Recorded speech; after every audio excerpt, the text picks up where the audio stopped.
Hello, welcome to episode 10 of What's Your Price? I sit down with very, very funny comedian, and you probably recognize him from commercials.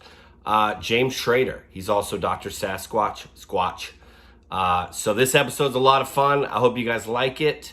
Let me know what you guys think. Rate it, subscribe it, smash the likes, do whatever you're supposed to do. And thank you very much. Welcome to episode 10 of What's Your Price? I'm sitting here with the hilarious James Schrader. What's up, buddy? How you doing? I'm well. Thanks for having me. Episode 10. That's fun. Episode 10. Yeah, man. We've been doing it so far. Just to let you know, if you don't know, the concept is what's your price? I'm going to ask you how much money it would take you to do certain things. Okay. So my How did you come up? Hold on. How did you come up with this concept? I feel like everybody has a price for something. For everything. Really? Everything. I mean, right? For everything. No right. matter what it is, there's a price. And so I want to get down to it. Some of the stuff will be realistic. And the goal is once we get some fans, maybe we can raise some money and people have to do these things. That's the ultimate goal. I think secretly, like you've got like a bunch of Bitcoin stashed somewhere and you're like, I'm going to get these people to say on record. Yeah. And then all of a sudden, like 6 months from now, you're going to have like 50 episodes and all of your friends that have like on record said, I would do this for X amount of money. And then you're just gonna be like, oh, by the way, I'm worth $100 million. Get ready to do that. Nailed it, dude. This is just like, I'm getting it on video and then I'm coming after all of you guys. I love it. I love it. So it's funny though, because like sometimes you'll confront somebody about their price and then when it gets real, they back out their price. Yeah. Cause it's much easier to say it when you know it's not real. Like you'd probably, 100%. Yeah. So I'm going to get people to know, we'll get to talk to you about like, so other people know you more. I mean, I know you very well, very funny comedian. You also are Dr. Squatch or Squatch. How do you say it? Squatch. Sasquatch. Dr. Squatch. Soap. Mm-hmm. Very, very funny commercials. You kill it. And the soap is actually amazing too. I just did a plug for them. I'm not even sponsored. I just did a plug for them. And then what other commercial stuff are you working on a bunch? I've done a few right now. I'm working with Dr. Squatch and Discount Tire. I've started doing some work with them, some writing and we've shot a couple of things that are running now on TV and that's really exciting. So awesome. And then shows are starting up. I got to do your show. That's really what I'm most excited. Like the commercials are awesome and I have a great time, but I'm like, I just want to get back on stage. And the cool thing is it's going to open up a lot of comedy avenues for you just because you're building an audience. And we all know that's what the clubs want. The clubs want people that will sell tickets. So, and that's like, that's like the blessing in disguise of this one. And that's how I see it is like, how do I capture all, like there's tons of people that love the Squatch commercials. I'm going to get more exposure from like the Discount Tires, but it's like, how do I capture those people to be like, hey, now come see me in Dallas and Denver and Tulsa and so I'm excited about that. Once it's safe to really do that, I can't wait to get out there. Yeah, and a good suggestion is start putting up some of your stand-up clips out just so people go, oh, that guy does stand-up too. Yeah, I correlate. I mean, this little clips, nothing much, but just so people know a little bit. Clean clips, whatever, and then that way they correlate. Oh, the guy does comedy, and then you build even that much more. I do. I need to do that. All right, let's get into the first question. Okay. This is the first question every episode. Oh, okay. How much money would it take to get in the ring and fight Mike Tyson? But you're not fighting what you're asking is how much money to get a concussion? What is a concussion worth to you? Perfect. And just to let you know, the stipulations are you have to attempt and throw a punch. Yeah. You're you got to throw. I mean, you're going to throw half of a punch and then you're going to wake up at the hospital. That's how it's going to go. Pretty much. $1 million. Cause let's face it. He knows he doesn't have to hit you full speed. He knows that.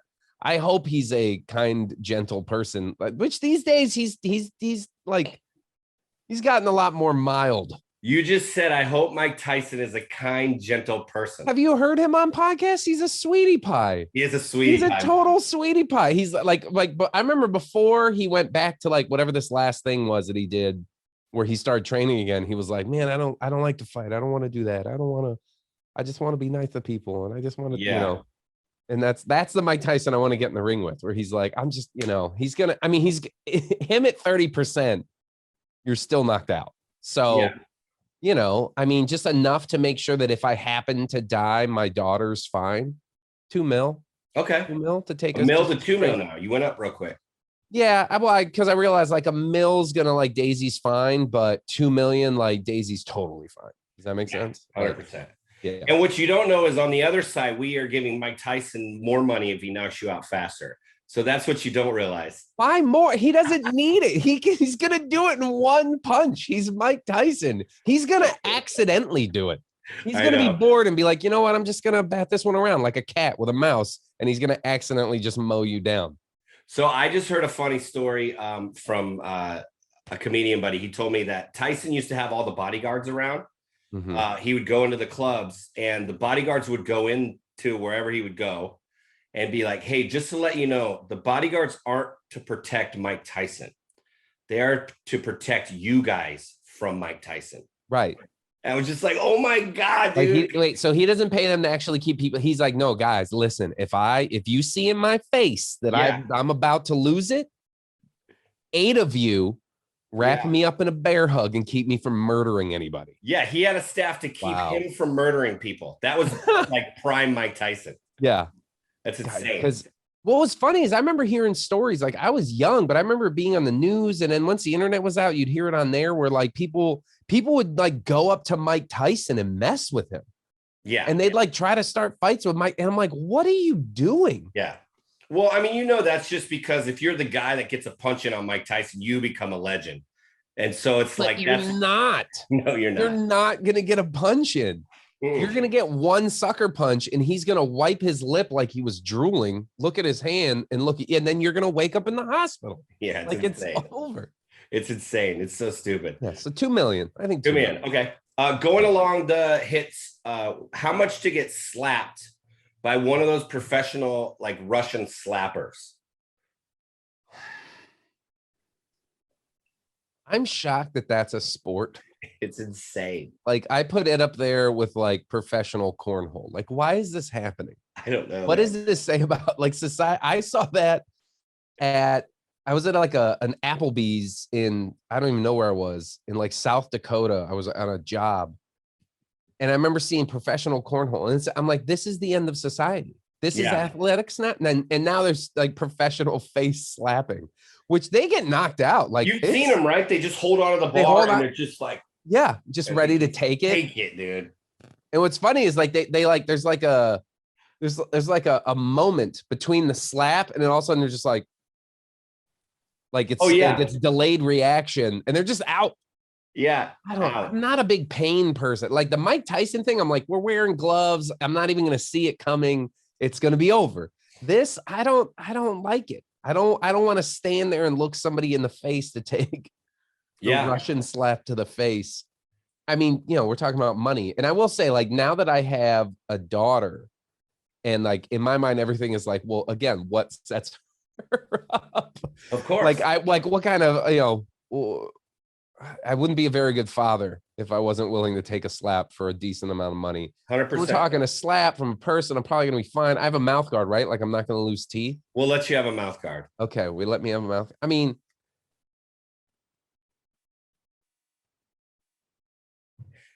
I love you. This is hard. This is so weird. Cause like in your brain, you're like $1 million. That seems like a lot, but I'm like, I'm probably going to like walk away afterwards. Like Tyson, you're going to go to the hospital just to make sure you're okay. Yeah. This is like, it's going to happen. Maybe you black out. Maybe you don't. You're probably going to walk away like 200 grand.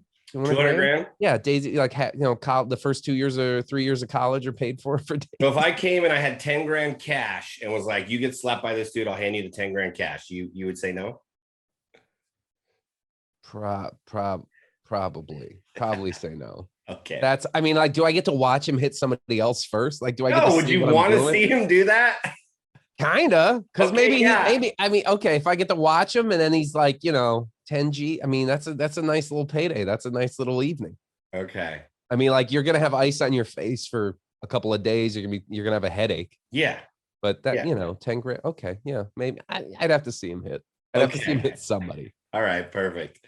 This one's a little bit easier. How much to do a bar mat shot? What's that? So a bar mat shot is at the end of the night, they're pouring all the drinks and all the stuff that falls in the mat. They scoop it up, put it in a shot glass. I don't know. I'm not a big drinker anyways. That just sounds How gross.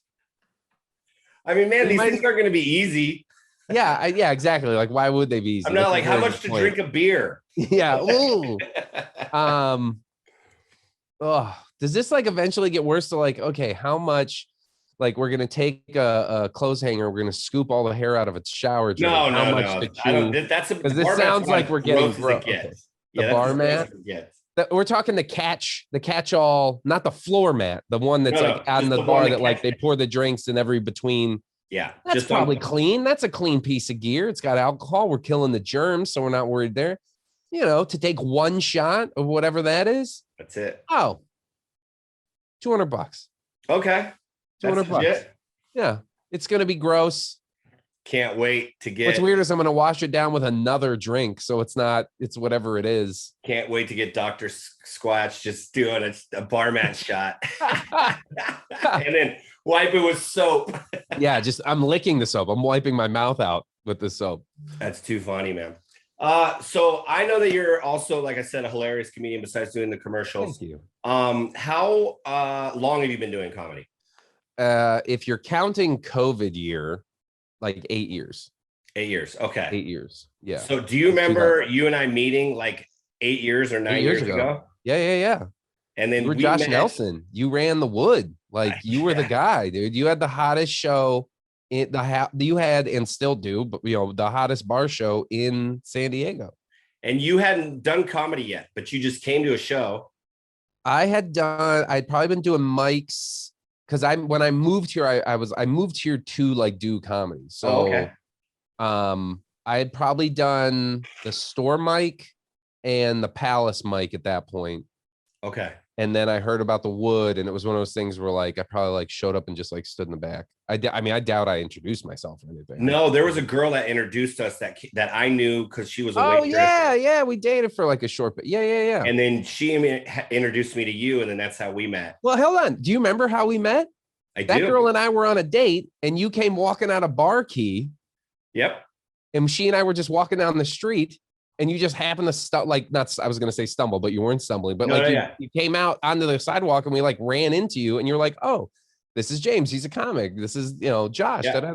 Oh yeah, I remember that. Yeah, that's how she introduced it. She's like, he really starting comedy, blah, blah, blah. And then, the whole thing. And then I don't know how much longer it took to do the show for you for my show or not. I don't know. Not too long, six months maybe. I got lucky. Like if for whatever reason I did okay early, and you gave me an opportunity early, and I did my job, and you kept letting me do sets from time to time, even though you always hustled too. You hustled at the beginning too, which was always like, I respected that. You tried to do so many mics and. Yeah, I was grinding pretty good. It was funny. It's weird to look back. The first year was actually slow for me. It wasn't until I was about 8 months in that I really started grinding. And that's because I just didn't know. I didn't really have any friends in the scene.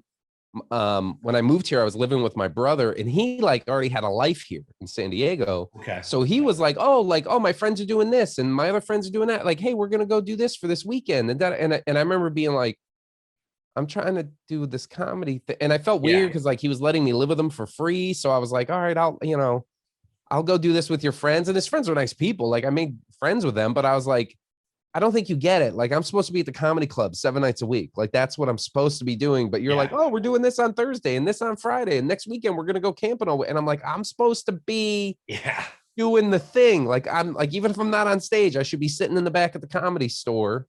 Yep. Watching.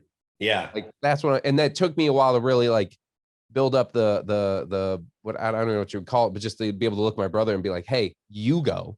Yeah. I've got things to do. I got to go do this other thing. Yeah. I've got to go do the thing. I mean, my first year, I only did like 4 shows total. Like, so it's like, oh, wow. I never did the mics. Like for my first year, I got booked on a couple shows cause I could bring people. Mm-hmm. And then I went straight into producing the show at El Prez, and that was my stage time. So that's, so I never did the mics. So I kind of skipped that, which I don't know if that's a good or a bad thing, but it's both. Yeah. I mean, it's you also were working at what was the Wood or what Reds, which was the hardest. So I mean, you were doing so many names, El Prez now, but like, I mean, that's worse than a mic because it was full and they were rowdy. Like you know, that was a good education in itself. So Yeah. So now where are you from? I grew up in the Florida Keys. Okay. And then I went to college in Orlando for 3 years. And then I moved to Tampa, and I lived in Tampa for about 10 years before I moved here to be a comic. Okay. Now, did you move out here to do comedy, or did that just, okay. I just had my first divorce, and I was getting out of the family business. I was in construction in Tampa for about 10 years, and I was running the office and doing the books for it was my uncle and my dad's company. My uncle pretty much was running it when I got there. And about 5 years in, I went from being in the field to like running the office. And then the last 4.5 years in the office, that's all I was doing. And I just realized that like I sit at this desk every day, the piles, like they go down and then right back up. Like every day. It does it like the invoice, you do all the invoicing, you're like, all right. And then there's more, which is good because that means it's money coming in and what, you know, it's whatever. But I just remember I like put on 30 pounds. I sat at a desk 8 to 10 hours a day.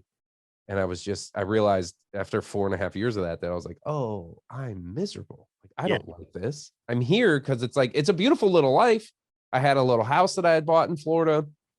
I had a share in a small airplane. Like I had a little sailboat. Like I was married. I had 2 stepdaughters. I had the full American dream with toys and fun, and still taking. I didn't make enough to not go in debt because when I had my first divorce, I still walked away with $18,000 of credit card debt. But so no matter how well, you know, and I was doing okay. I was making like 70 grand a year or something by the time it was over. And in Florida, that's a living, but somehow you still rack up credit card debt. And I was just miserable. And I just like, I got to get out. And then my wife and I happened to decide to get the nicest divorce ever. Like it was literally like conversations. It wasn't ugly by any means. Well, that's good. And and all of a sudden I was like 30 years old going, what do I want to do?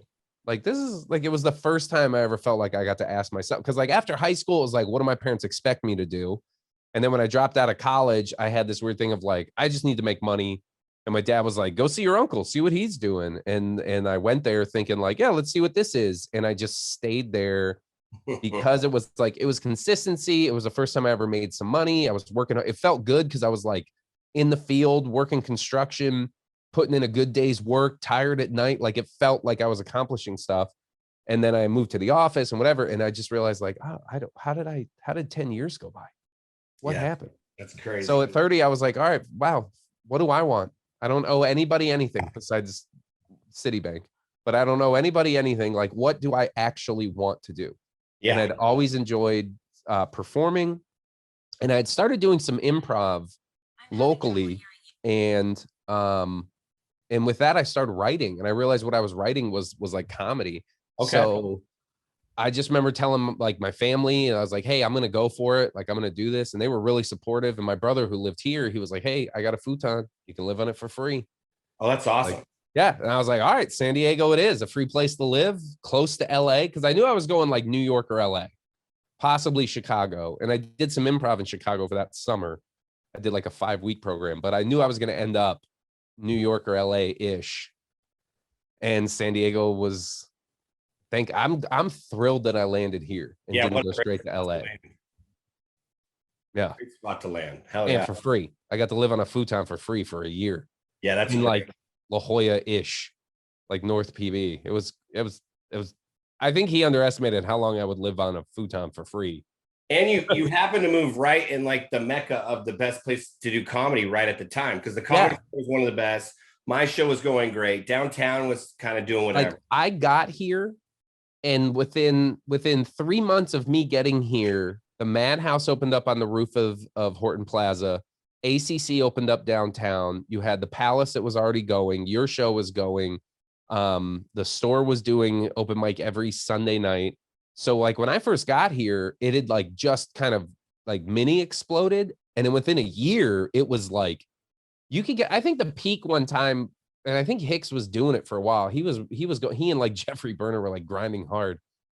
And I think you could get up like 18 times. And that was mics. That wasn't even counting like extra bar shows and stuff. But I think you could grind 18 mics in a week. Yeah. I did 4 shows in one night. Yeah. And it was just like, oh my God. Where'd you bounce around to? How'd that work? So at the one time I did Madhouse first, and then I hit my show at Home and Away. Mm-hmm. And then I made it to the best of at Comedy Store, and then closed out at El Pres, Reds. That's a good Wednesday, dude. Yeah, it was awesome. It was like 4 great shows. Started at 8, went first at Madhouse, then got my show at Home and Away. Right. Didn't host it. Bijan hosted it. So I did there, and then straight to my 9 o'clock spot at the Comedy Store, and then 9:30 at El Pres. It was Those like nights are so fun. I never trust it. Like I've seen people do where they do like Madhouse and the Palace in the same weekend. And I'm like, all it takes is one red light, one accident on the highway, and like you're not going to make it. And then now you've pissed somebody off. yeah. So I've never tried, but like I love that. I love hearing like we used to do mics like that because you could just go to the mic and then you'd wait and then you go to the next one. But like actual shows. Well, and the cool thing is people don't realize how nice it is to be able to do like the same set 4 times in a row. Oh, And yeah. just get it where it's just amazing. Because You're tweaking each time you're tweaking it like a little bit more, a little bit tighter, a little bit more confident. Oh, you add something on the first show, so then you get to do that again, and then you add it and you add a little more. And then the third show it doesn't work, and you're like, what the hell? Yeah, exactly. Of course, that all happens. Back to the drawing board. Yeah, it is. All right, we'll get more questions back in the comedy, but I want to ask you some these questions first. What do we got? How much to run a marathon? I should just do that for my own health. I am battling with my health right now. So that one's like, that should cost nothing because I should just be in good enough shape to go do that and want to be in good enough shape to go do that. Okay. So we're going to pencil in free. My daughter's smile. Daddy, you're not going to die. You don't have diabetes. Oh man. Yeah. Like, how do you feel about your health right now? Do you exercise? Not enough. I need to do it a little more. Like, how overweight are you? How much should you weigh in your head? If I lost 20 pounds, I would be very, very, very, very happy. Mm-hmm. And I could to be like the best shape ever, 30 pounds. Okay. What do you weigh? I weigh 230. No, I'm sorry. I weigh 220. Okay. So we're like right there. I just had to go get a physical yesterday. I just clocked in at 218 and I'm like, ugh. Yeah. So I was 230. I've lost 10 pounds in like the last 3 months. And then if I got down to 200, I would be like. That's like, I've had that goal for 8 years now. And I've gotten under it like a few times in the past 8 years, but I just ballooned. Like I got down to 204 and then Christmas happened. Yeah. I'm like, and now I'm at 218. Gain weight central. Yes. The worst. And then I like to, of course, I try to turn that off. That's fine. I like to eat and drink. So I don't even drink. I just eat. Yeah. And I'm bad. I'm just like last night I had a bag of chocolate in the house because of Easter. And I just started eating chocolate at like 11:30. Sweet tooth guy too. Me too. Oh, the worst. Such a problem. So I did sober January, but I also ate edibles every day. And I literally was like, I'd do a protein shake in the morning. I'd eat a healthy lunch. I'd make chicken and broccoli. And then at night I would get high and then go get Yogurt Land. And I'm like, I just canceled everything out. Like just canceled it all. That was last night for me. I went and got some shrimp. I had a quarter pound of shrimp. I put them on the grill. I grilled them up nice and good. Then I built a beautiful salad with avocado and cucumbers and tomatoes and spinach, whatever the 50-50 spinach baby salad mix, whatever. Yeah. And I'm like, and I literally measure the 2 tablespoons of dressing because it's actually enough. Like you don't need extra. And I was like, this is so good. And then 30 minutes, and it was a big bowl. I was like, I'm going to be so full. I'm not going to want anything. I'll just hydrate the rest of the night. And then 20 minutes later, I was like in the kitchen for no reason. And I just look at the counter. I was like, oh, look, a bag of the Godiva chocolate. Yeah. Look at that.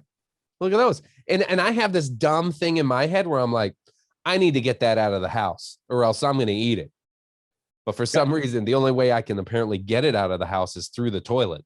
So like, yeah, like I'm the guy that like sees a bag of like bad stuff. And I'm like, I should just eat all of it right now because then it won't be here tomorrow. Yeah, that's how I am. Like I'll buy ice cream bars. I'll be like, just one a night. And then I'll eat 2. And I'm like, what am I doing? I used to leave the Wood after a show, either the Wood or on a Sunday night, it would be the Store if it was like a late best of. And I don't know why, but I was also, this was like 6 years ago. It was when I was first living here. And I remember leaving the Wood, hitting the 7-Eleven on Cass and getting a Magnum bar, a Toll House chocolate chip cookie ice cream sandwich, a Oreo bar, or no, an Oreo bar. I would get 4 ice cream bars and crush them all. I would have like 1,800 calories of ice cream at like 1:30 in the morning. Yeah, you're like, I wonder why I'm not losing weight. Yeah, why am I not? Why am I so fat? Why? I know. It's so bad. I love sweet stuff too. So much. That's all I like. I can't. I think they're like, have you ever seen that video where they talk about like the bacteria in your stomach, where like it literally gets trained, and like if you eat a lot of sweets, that bacteria that devours the sweets overtakes like the other stuff, and literally starts sending signals to your brain saying, we need more sugar. Send us the sugar. Go get like and that's a weird thing is I catch myself literally craving sugary sweets. Yeah, that's why probiotics is like such a big thing if you eat sweet. Yeah, it's a mess. It's a I so how much to run a marathon and be healthy? Yeah. Should be 0. Okay. But I do it for a bag of chocolate. Bag of chocolate. Well, you would earn the chocolates, then it would be worth it. You would. Okay, speaking of running, how much to go streaking at a game? This is like a pro game? A pro game. Well, not a high school. Am I in marathon shape? Yes, you are. Is this now? Or is this like, no. Like this guy just ran a marathon. So he's leaner than he's ever been. He's looking great. He's quick. He's quicker than he's been in a long time. Yep. We're going to wait till there's more fans in 3 months. Right. Okay. Are we talking a baseball stadium? Am I hopping off like the outfield and then streaking where? I'm just running around and playing catch me if you can till you get caught? Or is it like football and I'm going to try to do a 100-yard dash from one side to the other? Well, you choose. Which one do you think you could do better? Better? I'm thinking I like the idea of football because the football stadiums have like when it's just a football field, like everyone has a good seat. Yeah. Like where baseball, like the guy sitting by first base can't see what's happening in the left field. You know what I mean? Okay, so I'm going football. You're worried about everybody seeing you. Yeah. I mean, if I'm doing this, everyone needs to be a winner. There will be video. Everyone's gonna see. Everyone's gonna. Yeah, that's true. It's gonna be on the Megatron. Yeah. How much to do that? Like and this is like fully nude, but I'm in marathon shape. That's streaking. So here's the thing: do you become a sexual predator when you've jumped on the field naked and run? Like, are we counting that part of it? Because now there's legal bills. Yeah, that's kind of the gray area. No one really knows that one. Like, if I have to put a sign in my yard, I'm not doing it ever. Yeah, no. Okay, if I become the red dot on the internet, my house in my neighborhood, I'm not doing it. But let's not do that. Let's go in. I'm in a Speedo. Bikini bottom, Speedo bottom, and I'll go thong just for the fans. Okay. I think that'd be a $50,000 thrill. That'd be I don't think that's that's a great story, man. That's one of those ones where like I look at it, I'm like, damn it, I'm 30. Like I think there's things I wish I would have done that was like illegal when I was younger. Like that's the thing, you do it at 25 and it doesn't really. You're in shape. The judge just goes, he's young and stupid. Yeah. I'm sorry. Yeah, Your Honor, give me the community service. That was worth it. In 10 years, what a story.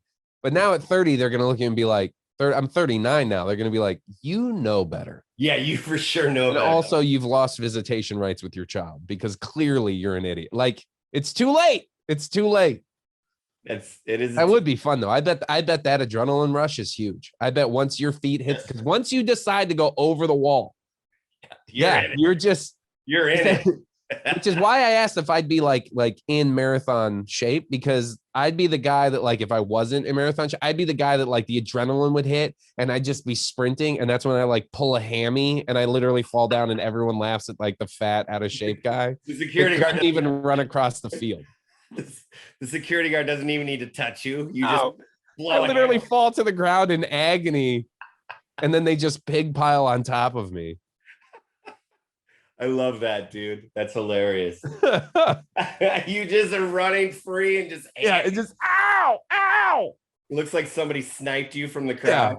Yeah. Oh man, that's too funny. Fall to the ground, you're rolling around in a thong. That's a good one. So funny. All right, let's do this. Let's get a little bit back into the comedy questions. Okay. What your first show, stand-up comedy? So you did improv. First show I ever did, technically, was in 7th grade. I did 5 minutes at like a talent show thing. Oh wow, okay. I don't really remember it. But I got laughs. 7th grade, I did like 5. Yeah, I think I did like 5 minutes. I got some laughs. First time I actually did like a mic was in college. I was having a hard time in college. I was suffering from like depression. Like I shouldn't have been there. Now looking back, that's what I realized. I shouldn't have been in college. Where was college? I was UCF. Okay. Orlando. Like that's where I cheered. Like we were both cheerleaders. That's where I cheered. We'll get into that too. All right. So I went to college because that's what you're supposed to do. I had no idea what I wanted to do. And so I just went and I hated it. And I was never like a great student. And it wasn't because I'm not smart enough to be a great student. It was just because I think part of it had to do with like the education system that I was in the Keys. There were great teachers and there were not great teachers. Oh. And I tended to have the not so great teachers for the most part because I wasn't in the advanced classes because I didn't apply myself. Because I kind of just looked at my teachers and I was like, well, you don't seem to be taking this seriously. Yeah. Why would I remember sitting in class so many times and being like, I don't know what we're doing. I could teach this better. Like I was judging their performance. Like I was sitting there like, nobody's listening to you. Like how you don't even have read the room. Nobody cares because you don't care. I can tell you don't care. Yeah. So why would I? So like I had this attitude, not that I wasn't rude, but I just had this attitude of like, if the teachers don't care, why do I care? So were you in trouble or did you just not like? I talked a lot. I was social, but I was just one. I'm a nice person. I was a nice kid and I was respectful. And I was just funny enough that if the teacher's laughing, it's hard for them to yell at you. Mm-hmm. And that goes for my parents too. Like there were many times where like my parents were not happy with me because I was sassy or whatever. But it's like, if you're laughing, you can't really punish me. So yeah. So I was that kid, but I went to college because that's like, my parents were like, hey, we did the prepaid. This is what you do. Like, you gotta go. And I'm like, all right, I guess I'll go. And then I got there and I'm like, oh, I don't know. Yeah. I don't really like this. I'm not getting good grades. Like it got bad. Like my dad and I kind of stopped talking for like a year because I wasn't getting very good grades. And in his mind, he's like, that's your only job. And I'm like, what am I supposed to do here though? Like, I don't get it. Like why? Yeah. I have nothing that I'm passionate about here at all. Nothing. Besides cheerleading. Cheerleading is the reason why I probably made it 3 years because I cheered my freshman year. And that was just, I remember I skipped a class. I was sitting in a 400-person lecture about, I think it was a computer class or something. I forget. And I'm just sitting there and I'm looking around. I'm like, there's 400 people in a room staring at a PowerPoint presentation. And I was like, why am I here? I don't want to be here. Yeah, and I stood up and I walked out and I was walking across campus and there was a field and I looked up and there was just like 30 cheerleaders and they were doing cheer stuff. And I literally like sat in the shade by a tree off to the side and I just kind of watched. I was like, this is cool. Cause I remember when I cheered in high school and I actually wrote, like I was planning on going to UCF because like at the time my girlfriend went there. I had a girlfriend that was older than me and she like moved up there. And so I was like, and I had friends that were moving there. And which now I regret. I wish I would have gone to a school where I knew nobody. I wish I would have gone to like a small college somewhere really far away. Yeah, I just think it was one of those times where like, especially coming from a small town where you can't really find your niche. Like I was friends with everybody because I got along with everybody, but I was also like, I played every single sport and I did theater and I cheered. And, like I was just kind of all over the place. You were the man. But, yeah, I was everyone's friend. I wasn't the man. I don't think I was like the cool kid, but I could hang out with the cool kids, and then I hang out with the cool kids, and then I go play video games in the computer lab at immediately after school for 20 minutes, and then I'd go to football practice. Gotcha. Like I was doing all of it. But I wish, because of that, when you go to college and you're still surrounded by those people, I feel like you don't really get to like figure yourself out because you're still being the person that everyone kind of told you were your whole life. And so that's why I look back and I was like, I mean, I wouldn't change anything because I'm here now. But if anyone was if anyone's listening to this that's younger and you're about to choose your college, go somewhere that you don't know anybody, and go somewhere that's nothing like where you grew up. Go see different. I agree. Whatever that different is. Because I think that's the biggest thing that will open your eyes to the world and people and who you are, is just a complete change of pace, and where nobody knows who you are, because that way you can actually just be yourself because there's no expectation. Yeah. So I went to college, and then God, what was the question? I just started talking. That's all right. It was about the first time you did stand up in college. So I was having a hard time because I just didn't feel like I was supposed to be there. So I actually went to a therapist, and she was the first person to ever ask me, like, what do you want to do? And I was like, I don't know. I've always thought comedy was fun. Like I used to watch a ton of stand-up comedies. Okay. Like at 8 years old, my whole family would be in the living room watching something. I'd be in my parents' room watching Comedy Central. Wow. Okay. So you like deep down rooted, like knew you wanted to do it. I did. Well, I didn't though. I just liked it. Like until she asked me that, like I always thought, like I always liked performing. I did theater in high school and middle school. I was in chorus, things like that. And I like sing, but like, I didn't really think stand up until she asked me, like, what would you want to do? I said, well, I've always thought it'd be fun to do that. She's like, you have to promise me you're going to do it. Nice. And I was like, all right. And she said, so within 6 months, she's like, when you go back to college, you're going to find where there's an open mic. You're going to sign up for one that's 2 months away, and you're going to do it. Then you're going to report back to me.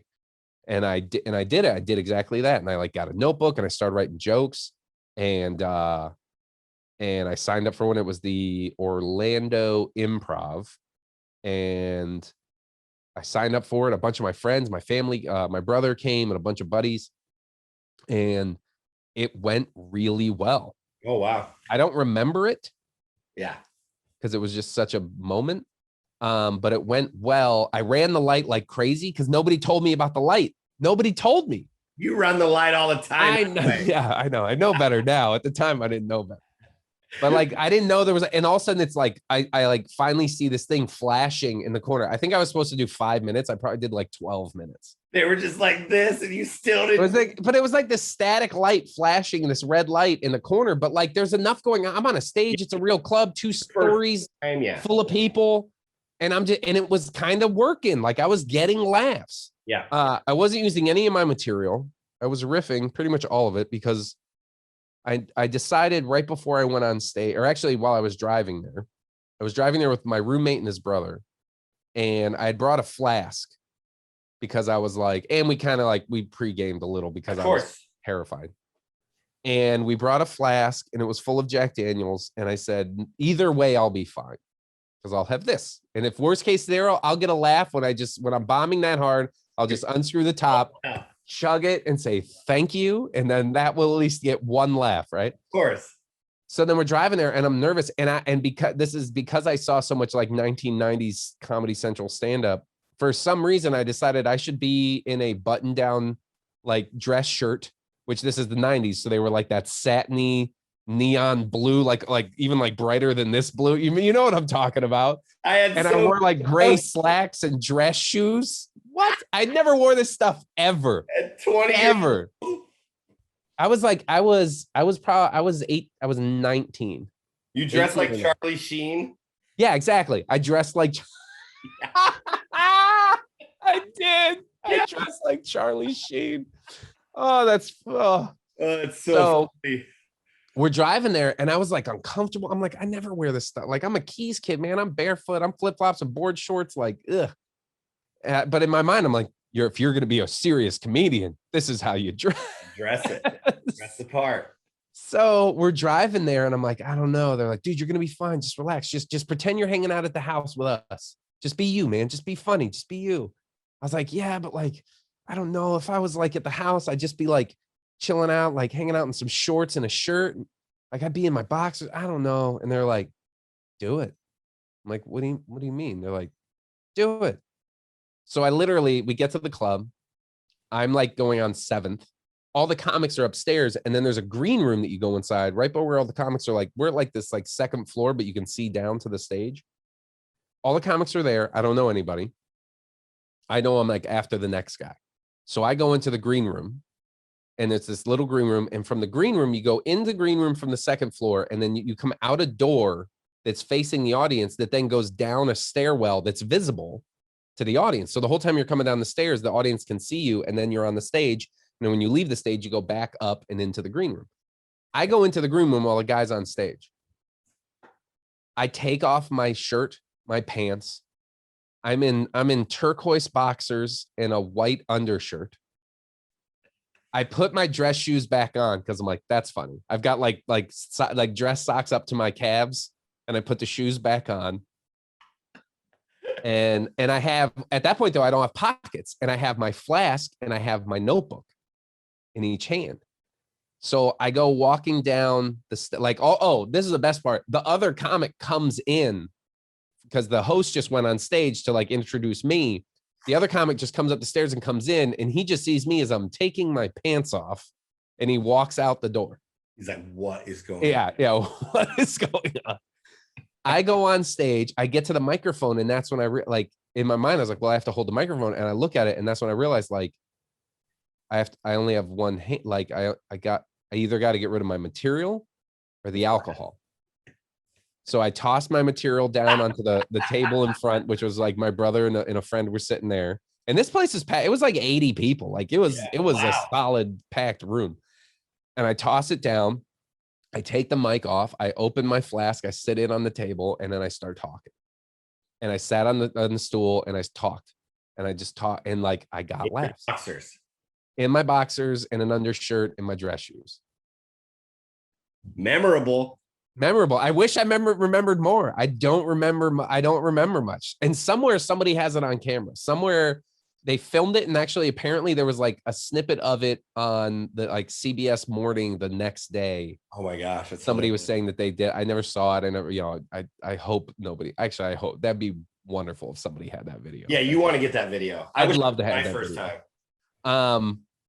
So that was my first time, but it went well enough that it scared the hell out of me.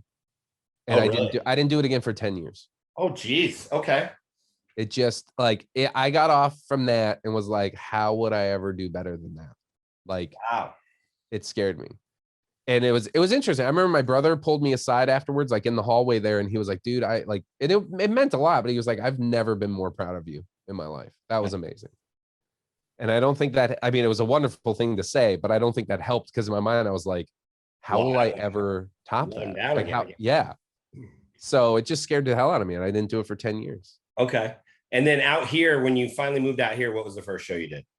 I think it was the Palace open mic. Okay. I have to look.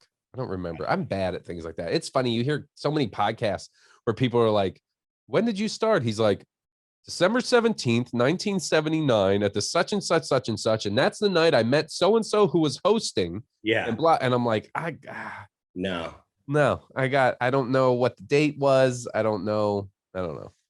Which sometimes I'm like, does that mean I'm not going to ever be a great comedian? I don't know. No, it's not a big deal. Yeah, it doesn't. Yeah, exactly.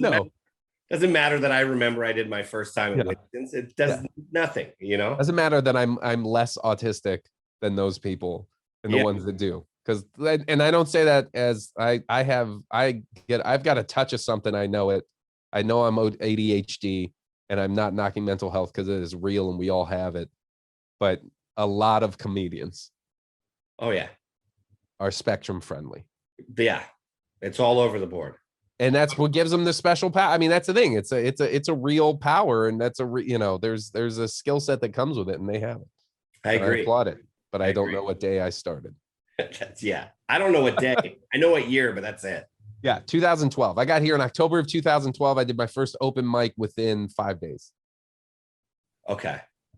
Mine was just 2011 then. Yeah. All right. Back to the how muches. How much to put a dog shot collar on your neck and get shot 2 times? Done it. Done it? I've done it because I had dogs in Florida, and I got a shock collar for them. And I told myself I'm not going to do to them what I wouldn't be willing to take myself.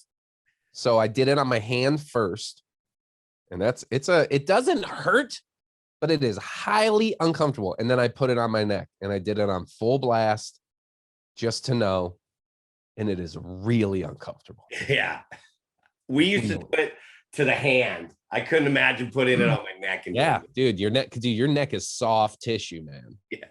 So you would do, how much money would it take to do it again? Do it again? I don't know. Probably pretty low. Yeah, I mean, let's donate it to charity. Let's make it a fundraiser. There you go. So, let's make it worthwhile. $500. $100? $500, and I'll donate it to charity. Oh, I love that. Okay, cool. right off. Okay, this next one. How much to ride a bull for 8 seconds? Which you wouldn't make it the whole 8 seconds, but to try. Have you seen Yellowstone with Kevin Costner? Yeah, dude, that guy gets jacked up. But so did you watch that series? I love that show. It's so good. So I just watched it like a month ago, and I binged the whole thing in like a matter. Like if I didn't have my daughter, I was probably watching 4 hours a day. I did the same thing. So, but when that young kid, I forget his name, when he started rodeoing, I remember watching that and being like, man. And again, that's one of those things like shit I should have done when I was younger. Because my back, dude, I messed up my back a week ago lifting a child's tricycle out of the back of my truck.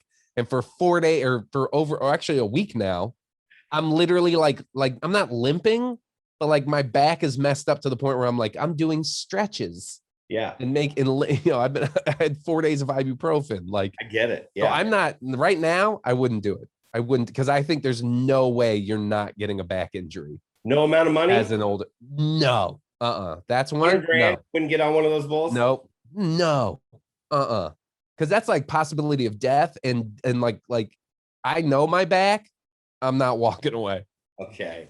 I'm not doing it. No money. I got a joke about that. Like I get hurt more sleeping than I do awake now, and it's true.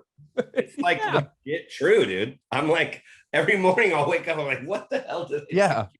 I think it was Dustin Nickerson that had a joke that was like, I don't know when it happened, but now he's like, now at 30, he's like, I get a full 8 hours of sleep, and then I wake up and limp to the bathroom. Yeah, so like, true. So the longer you're just like, oh, what did I do? Yeah. Okay, how about this one? This one isn't paying, but how much would it cost to get you to wear 2 arm casts for a month? Just like you 24 hours a day? 24 hours a day, bro, for a month. Who's wiping your bum and feeding you? I mean, you got to figure that out. Well, that's like at that point we got to pay for a nurse. Yeah. So that's got to be that into your costs. Yeah, that's what I'm a nurse has got to be 10 G's a month. Okay. And then worth your while to do so. I mean, I think you're looking at, for how long? 1 month? Month.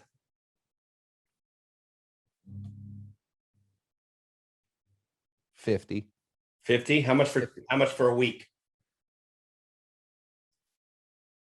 10 G, 20 G's. 20 G's for a week. I could do anything for 20 G's in a week. 20 G's. Because you're still going to pay the nurse $5 probably for just a week. So you're walking away with 15. You don't have any good friends that would help you? You're still going to pay them $5. You're paying somebody $5, and I'd rather have a nurse than your buddy who's going to like put a bib on you that says I'm with stupid. And yeah, exactly. I want a professional wiping my ass. Not. Oh, that's so funny. You probably have to pay your friend more. Like literally, like how much would you have to pay Bijan to wipe your ass? Oh, a lot of money. A lot of money. He would probably say, "What are you making? Give me half." That's exactly what he would say. Yeah, I'll just hire the nurse. Okay, so we got 20 grand for that one. How about how much to sleep in a dumpster in Pacific Beach for 12 hours? Is that the end of it? It sounded like there was more coming. I was gonna, but I already said Pacific Beach.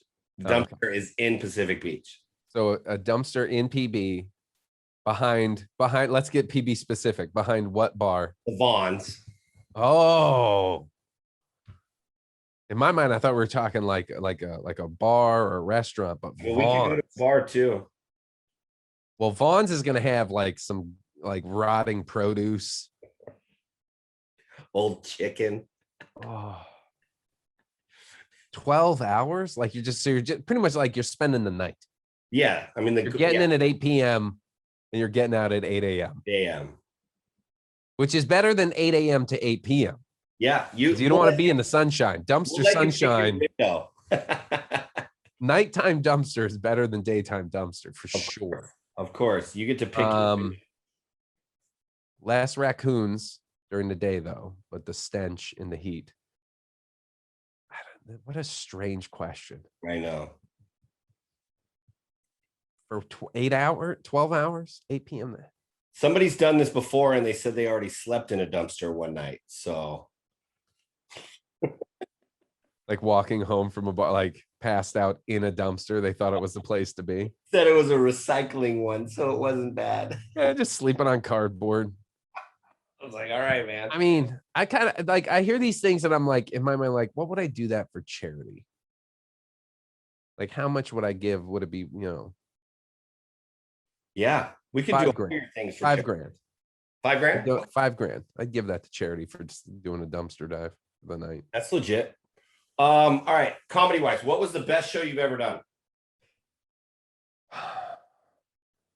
I hate these questions. I hate the best or your favorites because I have, like, again, I feel like I have a bad memory. I did my best show actually. Well, yeah, because it's like what, there's so many different things. Like, what's the best show you've ever done? Like the best show or your best performance or like the best set I ever had. Yeah. What's that? Was in Indianapolis, Indiana, at Crackers, I think it's called.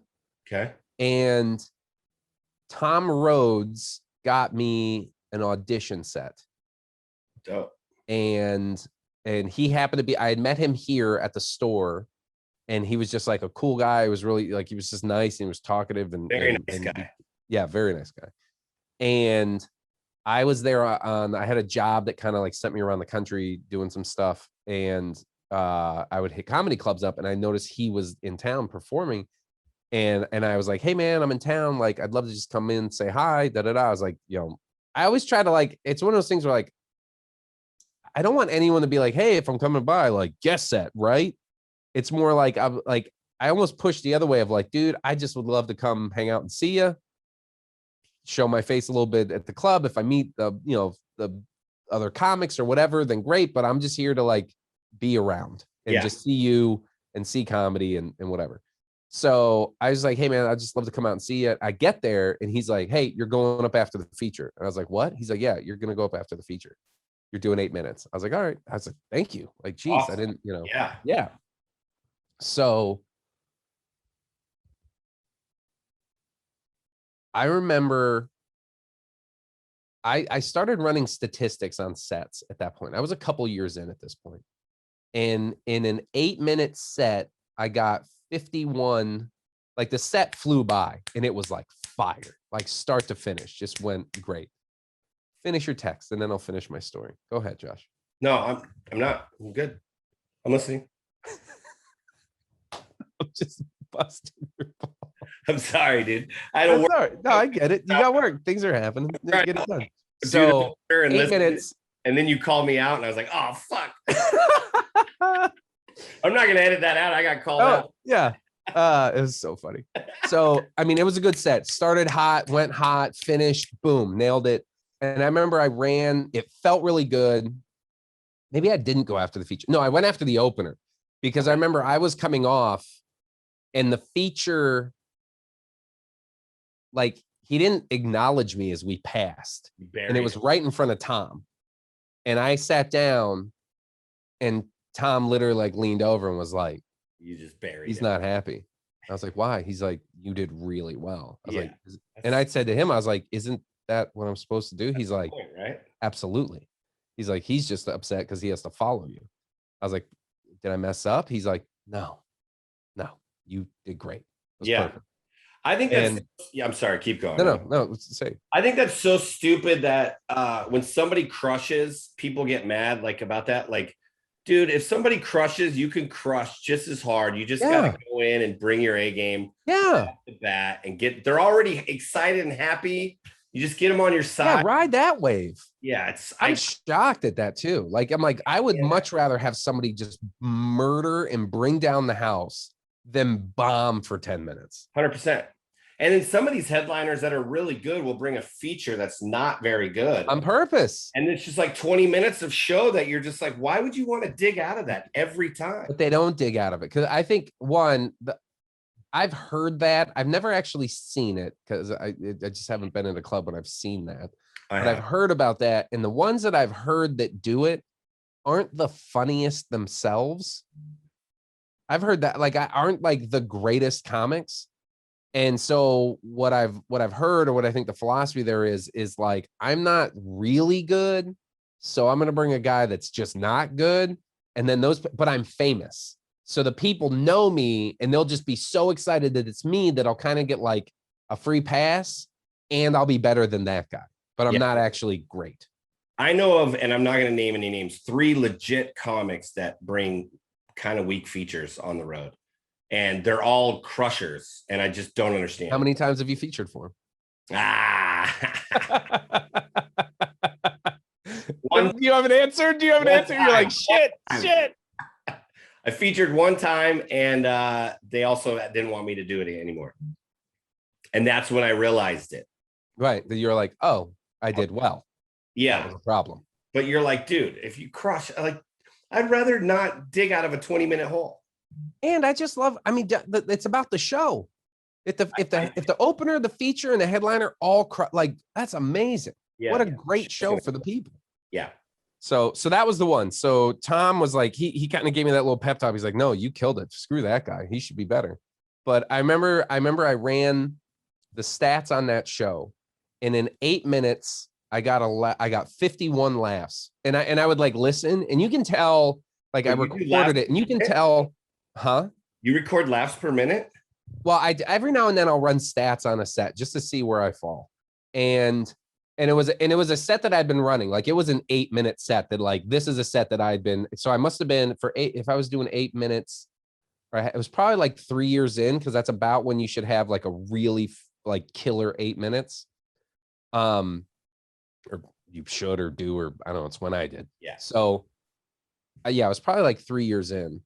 And I ran the stats on it, and it was 51 laughs. And I would listen, and I don't count a laugh unless it's literally like the whole room. Wow. Like, it's not the throwaways. It's not the little line that, 20 people laugh at. It's like, if it's not the whole room, it's not a laugh. So I got 51 laughs in 8 minutes. Jesus. Which means 2 things. One, it's kind of interesting. That means I had almost a full minute of laughter.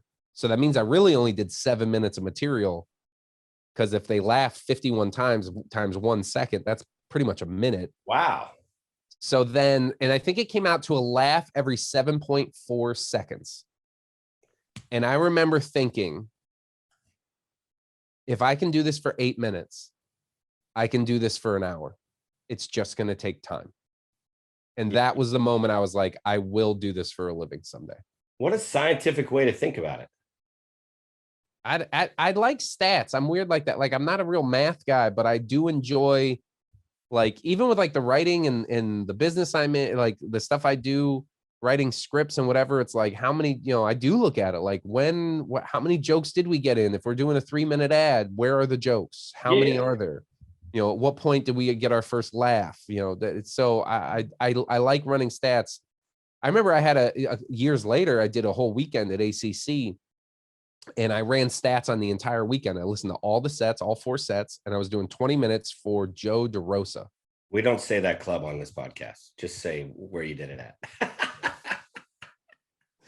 And And I remember I ran stats for the whole weekend. And for the entire weekend, I averaged, which an 8-minute set, you can crush for 8 minutes.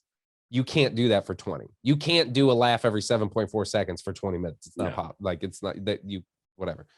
So, but I was still pretty impressed with myself. And again, it just the reaffirmation of like, you can do this, like this will be a thing. But I remember for the entire weekend, 4 shows, 20 minutes a show, I averaged for the weekend a laugh every 10.1 seconds. Wow. I've never done that stat. It's worth doing it because it's a night one. It'll tell you like, oh, like I'm because I've heard like Ralphie May did a thing on YouTube that you can watch where he like answered questions at the store like a decade ago. And part of it was that he said, he was like, he's like, I get more laughs. And he wasn't bragging. He was just saying it. But he was like, I get more laughs per minute. You should be getting a laugh every 10 seconds, da, da, da, da. And I think Seinfeld said something similar about like around 15 seconds. Okay. And so to me, I'm like, hey, if I'm in the 10 to 15 seconds per laugh, I'm doing okay. I can, let's keep going. Let's just keep building the time. So that's great. I just found it helpful and motivating.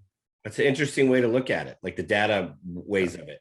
And again, like if I can do this for 8, if I can do this for 10, if I can do this for 20, I can do this for an hour.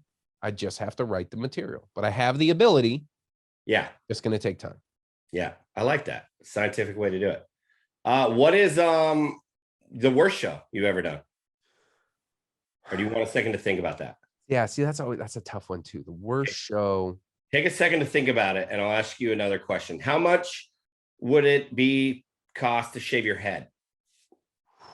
I have an ugly head.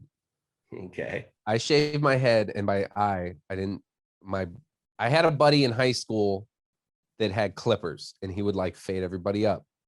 And I was at his house, and I was like, hey, like, he'd done my head multiple times, and he did fine. Well, except this time my brother was there, my brother John, who's 2 years older than me. And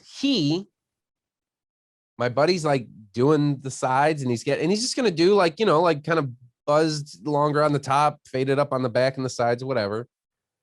And my brother takes the clip off and just goes, ha ha ha ha ha ha ha ha ha. So I had this huge gouge, and he did it like 2 more times before I could it just happened. Oh my God. And the only way to save it was to shave my head. Okay. So you've done it. You look terrible. And I have a horribly shaped head. Okay. And so I don't know if I would. Have to be a lot of money. It'd have to be a lot of money. Again, like how much would I donate how long is it going to take to grow my hair back? That's the real question. What's it worth? 10 grand. It's more than that. One, here's the deal. If I shaved my head right now, I'd probably lose my job. Yeah, that's a whole nother factor. That's a whole nother factor. If my if my income didn't depend on it because I'm doing the Squatch commercials, that's a yeah. I have an ugly head. It's like really misshaped. I don't know. Money. It'd be a bunch. So I'm pretty sure shaving your eyebrows would be out of the picture. I'd do that before my head. Okay. How much shave your eyebrows? Eyebrows for charity? 10. Bro. Because they'd be back in 3 weeks. No way. Do they even grow back? Yeah. I don't know. I'm to the point where I gotta trim mine, so they're growing. You understand how funny you would look with your full long hair and the full beard and no eyebrows? No eyebrows. Bro, dude. It would be a sight, dude. It would. It really would. Here's one that I know you can't do, but I'm gonna ask. How much to go silent for a month? Oh, you know what? I'd love to do that. You hear about these people talking about going to like these like meditative silent retreats? Yeah. Sounds amazing. A month is a long time, but I bet you come out of it pretty in a really centered place. Yeah. I'd do that one pretty cheap. Okay. I'd do that one for just the experience of it. Free. Yeah, probably. Yeah. If I could if everything was good and it'd be weird because I have a kid. I'll take that deal right now. You mean just me? Just stop? Is that You just do it for free, and then I'll pay you nothing, and then we'll start the process now. Okay. I mean, let's wait till after the podcast. So it would be just, you would do it just for the experience. I think it'd be an interesting experience. Like a month is a long time, but you hear people go to like 5 day, 7 day retreats where they like no phones, no anything, no input, no reading, no anything, just literally zero speaking. You wake up, you meditate, you eat, you meditate, you do some yoga silently, you go to bed. 7 days of that. That sounds, I think that'd be amazing. Okay. I mean, it would be peaceful as shit. Well, I think the beginning would be peaceful. And then when you have nothing but your thoughts, that's a rough place to be sometimes. Yeah. You'd have to be on an island. You just, well, I mean, wherever you are, you got nothing. It doesn't matter where you are because you're just, the only thing you have. Oh my God, you're going to vacuum the house 15 times a day. Yeah. Yeah. The house would be clean, but you'd get through, you'd work through some stuff. It'd probably be pretty healthy. It would be healthy. How much to get a bikini wax, Brazilian bikini wax? I had a girlfriend after college that talked me into waxing my back. Like she did it. And that hurt first. And I only had like on my back, I have these two little just patches, like on either side of my shoulder blades, like just right there. And that's all I really have. And she was like, yeah, we'll just do these. She did it. And literally like I was bleeding. Like it hurt so bad. It was red for days. I couldn't wear it. Like I remember putting a shirt on. I don't think you did it right. I don't know, but I would not do that. I would not get a bikini wax. I'm not in the pain. I'm not into it. Dude, 10 grand, you'd get a bikini wax. No. 15 grand? No. Bro, there's no way. 15 grand? 15. You say that until they wax up your geesh and they yank that one, and then they're like, oh, we still have a square foot of hair to go. I would do it for way less money than you're saying. You would wax your whole, I'm talking taint around the bits. I'm gonna throw on the bag. Bonus. What's that? I'm getting a taint bonus. Yeah. The more I do, the more money I'm getting. Well, crotches, I mean, in my mind, that's everything in the crease, like not thighs, but the crease above the unit, the bag, behind the bag. Yeah. Yeah. I'm just going in, I'm saying a bikini wax and they'll know what to do. Yeah. Yeah. I'm not. Okay. Wow. That's insane. That sounds horrible. Do you remember what your worst show was? Or your biggest bomb? You're like, I've never bombed. It's not that I've never bombed, but even when I bomb, I somehow at least, I have a feeling, and maybe it's just because of the way I talk, like I just have like a presentation style, that even when I don't do well, people still listen. Yeah. Like it's, I wasn't getting laughs, but they weren't like sitting there like, next, come on, this, like, get off this. Like, I've never gotten that, but I've had shows where like, wow, I was up there for 8 minutes and 6 of it was like silent. Yeah. But they were still listening. And I think that's just because I talk in an entertaining or at least engaging way. Yeah. I don't enjoy it. It's still a nightmare for me. I don't know what my worst show was. Worst. I'm bad at this because I feel like I have a bad memory. So for me, I'm like, I don't know. Block it out. Block those out. Yeah. All right. No worries. I don't know. That's all right. I got a couple more questions. Okay. Do you have any tattoos? No. Okay. So the tattoo one's probably going to be a lot. How much to get a tramp stamp? Not going to do it. No amount of money? What if it's Katy Perry? It's literally like Katy Perry's face or the name Katy Perry with fireworks behind her. What's funny is in my mind, you're like a tramp stamp, like a tramp stamp. And you're like, no, it's Katy Perry with fireworks behind her. So now we're talking about like a tattoo that's like your whole lower back. Your whole lower back. It could be small. No, not getting it. I'm not getting it. I've thought about a tattoo. I've just never seen anything that I like want forever. I know. I don't have any. So for me, it would be a lot of money. And I get it because like I know people that like they'll just go get one because they're bored and they're like, yeah, what give me an alien, give him the peace sign, put it on my thigh next to this thing I got a year ago that doesn't mean anything either because I was bored then too. And I'm like, all right. How about the people that give themselves tattoos? I had a They're just like with the gun. yeah, learning. Yeah. I had a guy that worked for me when I was in Florida doing the construction thing. A nice guy who's doing well. He's actually I like him a lot. Actually, I liked him then. And he knew it. He's like I was an idiot, but he tattooed "fuck you" on his chest, and he was like I was 19 years old. Somebody dared me that I wouldn't do it. I did it. And then I regretted it for the rest of my life because he's like, everywhere I went, I can't take a shirt off. I can't go to the beach. I can't be around people. He just make it a block? Well, he did. Like, he covered it later. Eventually, right? Oh, tattoos are a weird one. It's like, I get it and I don't get it. Yeah. And if you don't have one, you're definitely not going to do one of these. I'm not getting Katy Perry on my lower back. All right. This is the last question. How much to go skydiving? Oh, instantly, right now, for free. Let's go. Okay, for free. Yeah. Okay. And the last question is how much to go skydiving? There's 4 parachutes, 3 are packed. Yeah, no, I just don't do that. Just don't do that. How much, James, how much to have a 25% chance of dying? How much? That's the question. Like, that's worse than Russian roulette. In Russian roulette, I think there's 6 chambers. It's 6. Yeah, so that's 1 in 6. That is better odds. Okay. No, wait. Yeah, that's better odds of living. Okay, so then how about this? There's 10 parachutes and only 9 are packed. There you go. 10%. So you have a 10% chance of dying? Yeah. No, this thanks. question is just a suicide watch and make sure that you're doing all right and answered it correctly and you're doing fine. That's hilarious. I asked all the comedians this question just to see where they're at in life. And yeah.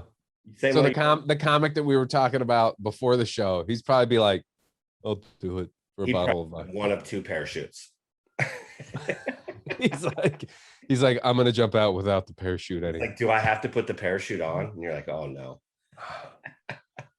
That's all the questions. That's everything. Buddy. Do you have anything you want to plug? I mean, I could here, yeah, sure. I'll plug this. Is my shirt. If you can see it, says human. Spelled out with naked people. You can go to my website and get these. These are the box should be here. The shipment should come in. This is April 8th that we're recording this. So I think it'll be here by like the 15th. Okay. Go to jamesschrader.com. I don't really have any shows to promote just because things are just starting to kind of get going. Yeah, they're not quite. But I'm hoping once this happens to like try to put some type of tour together, go hit some clubs that I've been to before, try to do some one-nighters because I think there's like enough that I could pull something off. So go to jamesschrader.com, put your email in. I'm giving out a discount on the shirts for another couple of days. And then the shirts will be available. And yeah, that's it. Awesome, man.